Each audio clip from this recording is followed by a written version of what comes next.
Okay, then final question then for you initially, Nick, and then we'll chip in. Are local police plans here to stay? What might happen with a change in administration in Holyrood? Are we likely to see this as just a policy initiative that's going to evaporate, or yeah, what are your thoughts? Well, my perspective is quite simple, really. Local place plans, they're now written into legislation. So that means they're here to stay until planning laws go through another reform, which typically happens every 10 to 15 years. So the last planning reforms were 1997, 2006, 2019. So you can work out for yourself. It's probably going to be at least 2030 before there's another planning reform.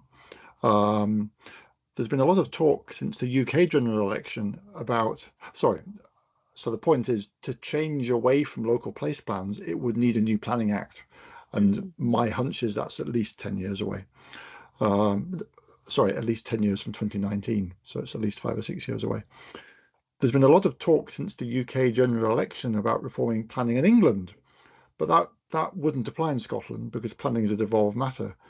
And there's no chat anywhere that I've heard about planning reform in Scotland at the moment. And the next Holyrood election, which might be the start of that, isn't until 2026.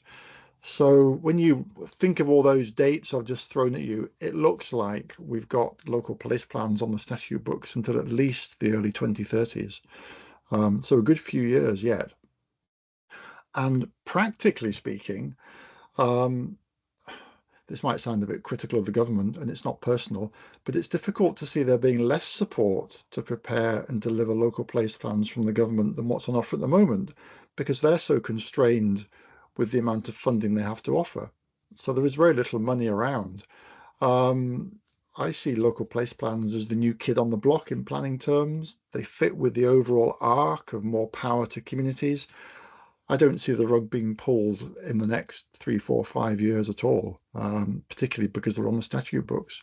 But that's only my personal view. So, Beth, first of all, I'd be interested in your thoughts. Yeah, no, I think from what I understand, that is my understanding as you've explained it, Nick. It's we've got it written into law now, so it's hard to see that there being a case made for having less power to communities. I think it could only get stronger in terms of support for the implementation of that legislation. I think that there might be a call for example, for local place plans to become statutory themselves in future planning legislations. Who knows? But I can't see them being removed as such. But I'm not an expert. Also not an expert, but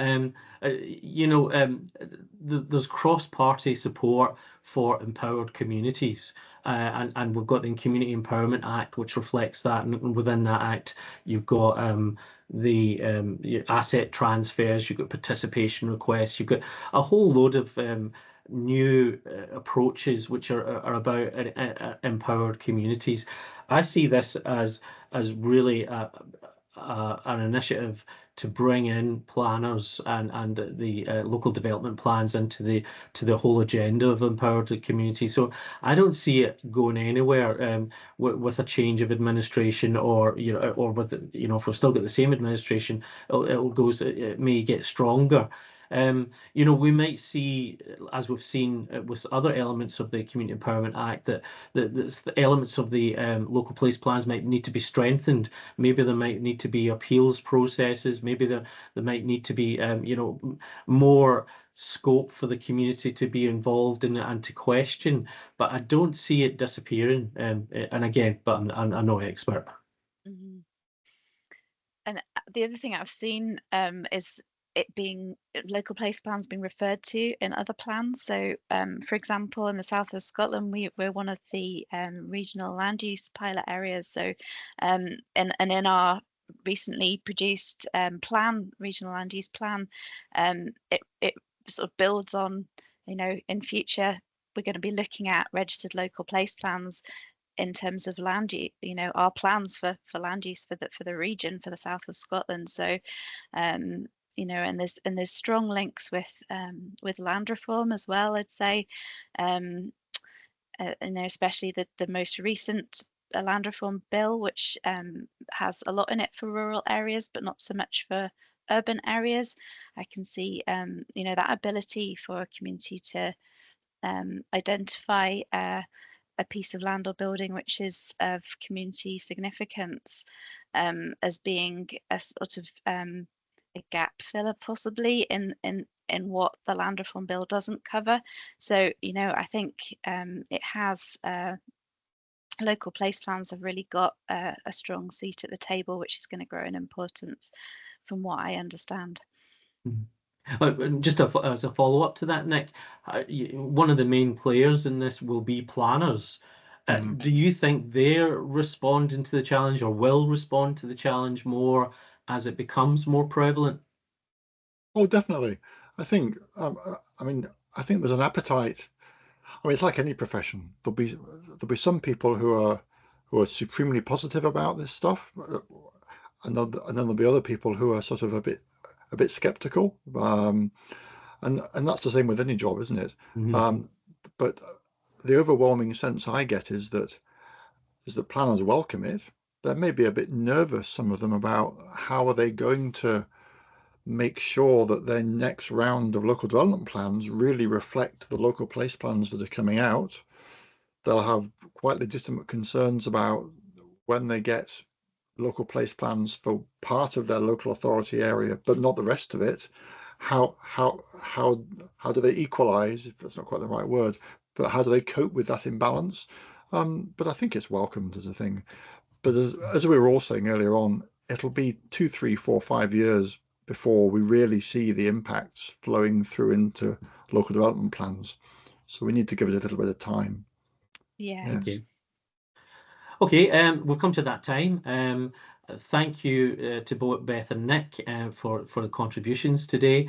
Hopefully we'll have answered some of the questions that we set out to demonstrate about the realism around local place plans, how you can actually make that happen. And also that we've highlighted some of the benefits of a local place plan and how they might target less heard voices and how the community can, it needs to build its capacity in order to kind of reach right deep within the community itself. And we've also demonstrated where the local place plans fit within the statutory sector as well, and some of the responses to that in terms of policy documents and service delivery. So hopefully we've touched on all of that for people, but again, there'll be other questions, and alongside this video we hope to be able to put some resources up that practitioners who are embarking on a local place plan will be able to kind of tap into.